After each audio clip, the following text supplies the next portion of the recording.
ओ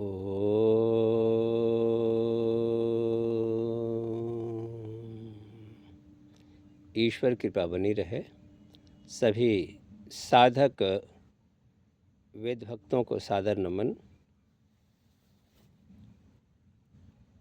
आज हम चर्चा करेंगे कि वेद न पढ़ें तो क्या हानि होगी। विगत चर्चा में हमने चर्चा किया कि वेद पढ़ने से क्या लाभ है, क्यों पढ़ें वेद, तो वेद न पढ़ने से क्या हानियां हैं।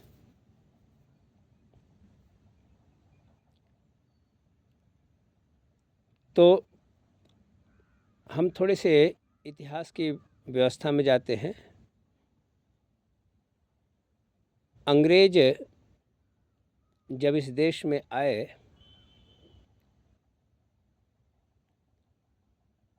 तो हमारे जो मैं हिस्ट्री ऑनर्स का छात्र रहा हूँ कलकत्ता विश्वविद्यालय से, तो हमारे हिस्ट्री के ऑनर्स के जो प्रोफेसर कहते थे, अंग्रेज ये बुद्धिमान बदमाश। वो जब आए तो यहाँ की स्थिति पर उन्होंने विवेचना की और उन्होंने इस बात पे चिंतन किया कि क्या कारण है कि जब शक, होड़ आदि बर्बर आक्रांताओं के कारण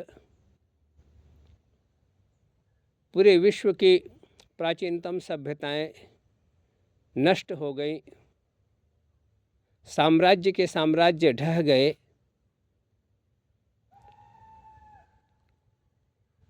तो जो वैदिक संस्कृति है, सनातन संस्कृति, इसका पतन क्यों नहीं। यहाँ भी तो शक आए, यहाँ भी होड़ आए, यहाँ भी विदेशियों ने, म्लेच्छों ने बहुत प्रयत्न किए, लेकिन वह सनातन को पूरी तरह से समाप्त नहीं कर पाए।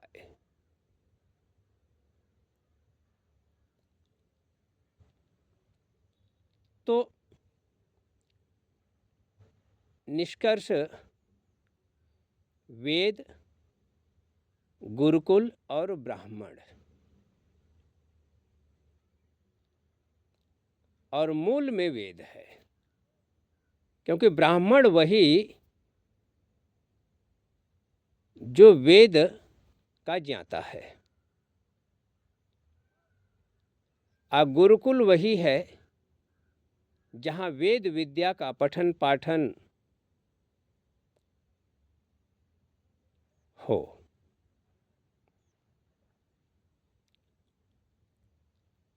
तो वेद का पठन पाठन योग्य आचार्यों के नेतृत्व में गुरुकुल के व्यवस्था में जब तक हमारे यहाँ रहा, तब तक हम अपनी जड़ों से, हम अपने संस्कृति से, संस्कारों से जुड़े रहे।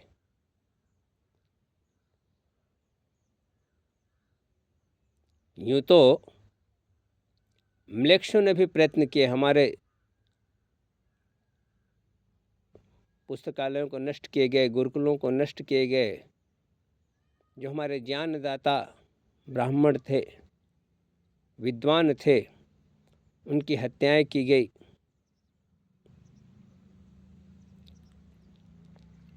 लेकिन अंग्रेजों ने योजनापूर्वक हमें वेद से दूर करने का प्रयत्न प्रारंभ किया और बोडन पीठ की स्थापना की गई और अनेक ईसाई जो अपने आप को प्रचारक या मिशनरीज कह सकते हैं, उनको मैक्स मुलर हैं, विलियम जोन्स हैं, ऐसे अनेकों नाम हैं जिन्होंने अपने जीवन को वेद के विकृतीकरण में लगाया।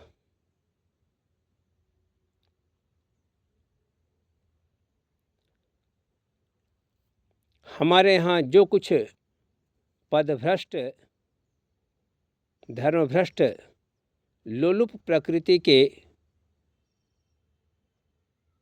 तथाकथित ब्राह्मण थे, उनको भी अंग्रेजों ने अपना अस्त्र बनाया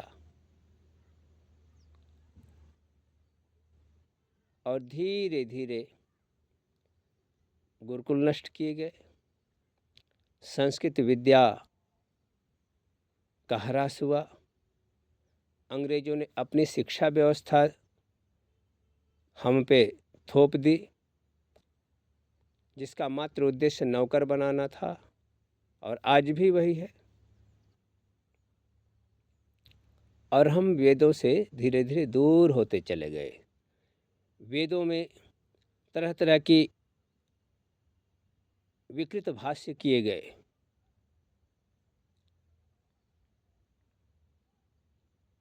और परिणाम क्या हो गया, आज हम सबको पता है कि हम सनातनी लोग,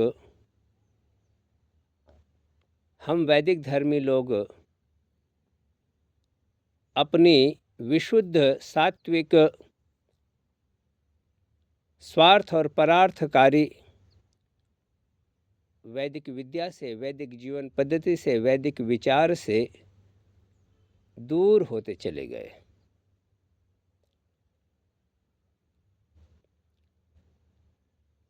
अज्ञानता के कारण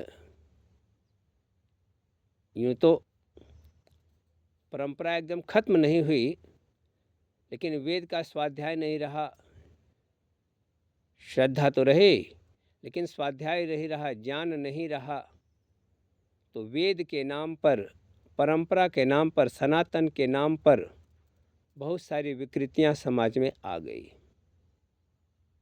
हम उनको ही सनातन धर्म मानने लगे।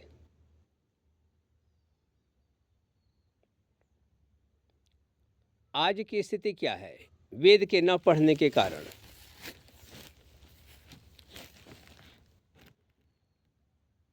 जिनको हम सनातन कहते हैं,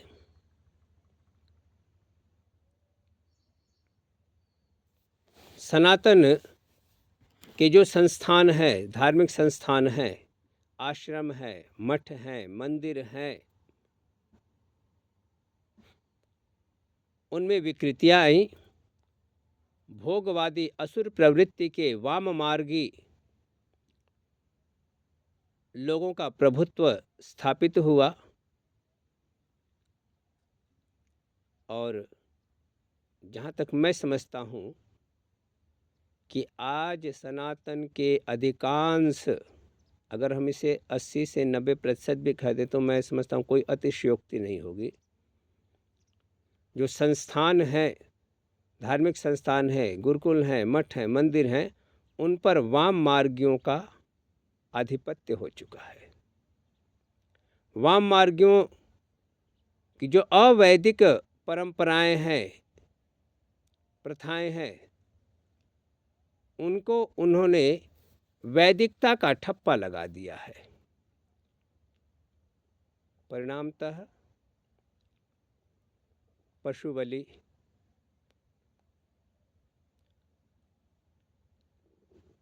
नशा, धार्मिकता के नाम पर शराब आदि का सेवन,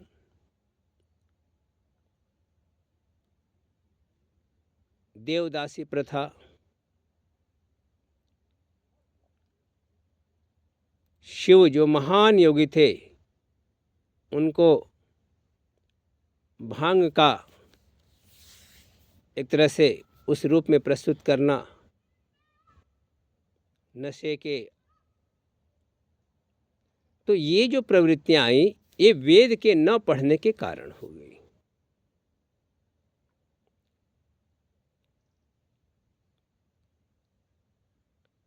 और ध्यान रखिए, मनु महाराज ने स्पष्ट चेतावनी दी थी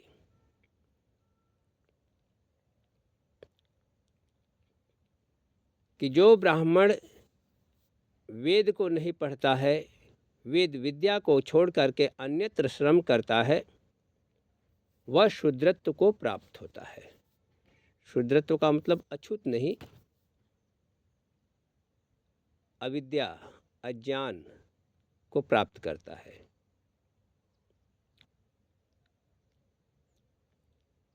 तो वेद के न पढ़ने के कारण, वेद की विद्या का ह्रास होने के कारण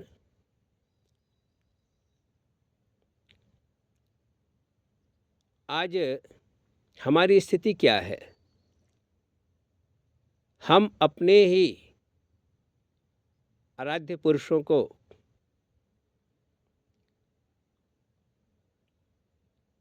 विकृत रूप में प्रस्तुत करते हैं। रासलीला कृष्ण के नाम से जोड़ दी, शिव को नशेड़ी बना दिया, राम को हंता बना दिया, ऐसा बना दिया कि माता सीता को, जो माता सीता पतिव्रता थी, निर्दोष थी, विशुद्ध थी, ऐसी माता को सिर्फ एक व्यक्ति के कहने पर राम ने वन भेज दिया। ये सारी जो है मिथ्या धारणाएं आज समाज में व्यवस्थित हो गई। हनुमान को बंदर बना दिया। कितनी बातें कहूं। सती प्रथा समाज में प्रचलित हुई।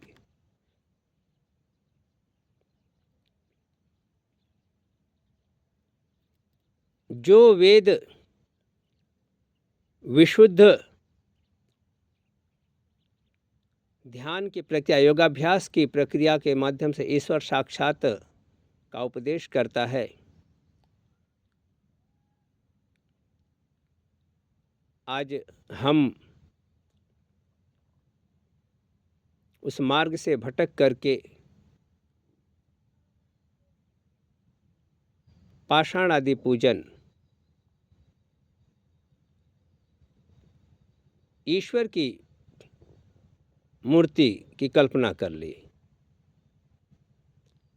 जबकि हमारे शास्त्र स्पष्ट रूप से उद्घोषणा करते हैं कि ईश्वर निराकार है, सर्वव्यापक है, सर्वांतर्यामी है और वह कण कण में विद्यमान है। तो वेद विद्या न होने के कारण हमारा पूरा का पूरा व्यक्तिगत, सामाजिक, आध्यात्मिक हर तरह का जीवन अज्ञानता से ग्रसित हुआ, आसुरी वृत्ति से ग्रस्त हो गया और हम अपनी अज्ञानता में ही सुख अनुभव करने लगे। इसलिए वेद का ज्ञान अत्यंत आवश्यक है।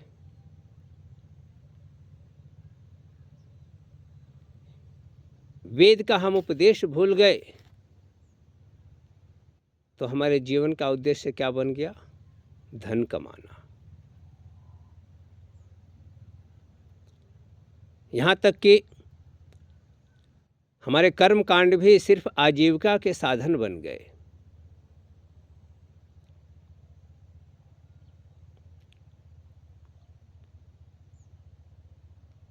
और हम आसुरी जीवन जीने लगे।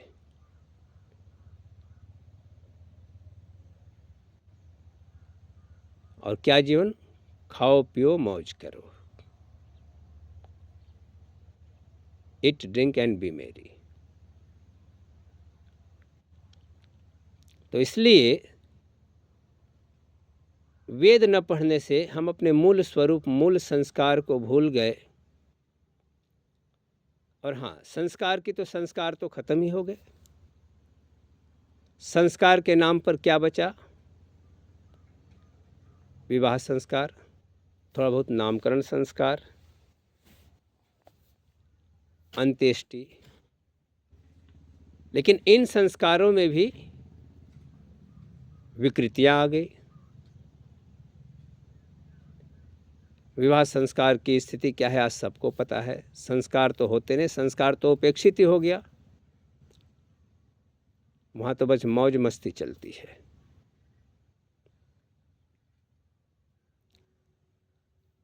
संस्कारों का जो मूल है वह गर्भाधान संस्कार है।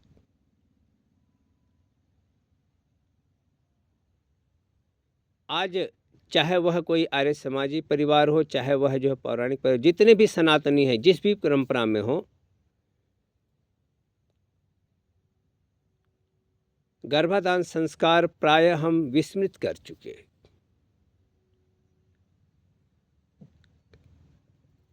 कहीं कहीं कुछ होता है तो गर्भाधान के नाम पर यज्ञ कर लिया, हो गया। तो इसलिए जब तक वेद विद्या हमारे पास नहीं आएगी अपने विशुद्ध स्वरूप में, जब तक वेदों का पठन पाठन फिर से हमारे घरों में नहीं होगा, हमारे गुरुकुलों में, हमारे विद्यालयों में नहीं होगा, न हमारा कल्याण संभव है, न समाज का, न राष्ट्र का कल्याण संभव है। और जब तक वेद विद्या भूतल में रही तब तक व्यवस्था रही। तो आइए हम वेद विद्या को पुनः प्रतिष्ठित करें, स्वयं स्वाध्याय करें, योग्य आचार्यों के सानिध्य में बैठ करके ईश्वर से प्रार्थना करें और अपने मूल स्वरूप को धारण करें। जो जीवन का मूल लक्ष्य है वह वेद के माध्यम से ही हमें प्राप्त होगा। आप सबका बहुत बहुत धन्यवाद। ओम।